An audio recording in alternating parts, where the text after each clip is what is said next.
باچا خان چوک پېښور کې مسلح کسانو د ثوابۍ یو کس ویشتی دی. دا کم کس چې مړ دی د ثوابۍ نه دلته پیشې دپاره راغلی و.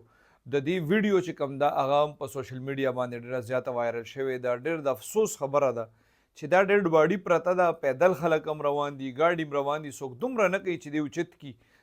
دې حوالې سره چې کوم اف آی آر درج شوی دی په هغې کې مدعي دی سلمان ولد اقبال سکنا شوه اډا ثوابي. د ریپورټ درج کړی دی چې دی او د رور منظور دلته د پېښور عدالت کې د دې پیشي وه. دوی د ثوابۍ نه دلته پېښور ته راغلي وي. کله چې موږ باچا خان چوک ته راورسېدو نو دوی په 2 کسانو باندې دعوه کړې ده، یا په موټرسایکل باندې رالل، په دې باندې ډزې وکړي.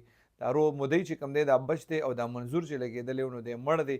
څنګه چې ما ته اوس ته وویل د ویډیو په سړک د ویډیو خلکو جوړوله، دا مقتول په سړک باندې پروت دی، خلک ویډیو جوړوي او دومره څوک نه کوي چې یاره دی اوچت کړي.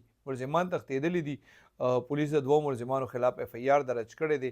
وجه چې مدعي کومه یاده کړې ده نو هغه وایي چې د ملزمانو سره دوی د جایداد تنازع هم را روانې ده او سابقه دښمني ورسره هم را روانه ده.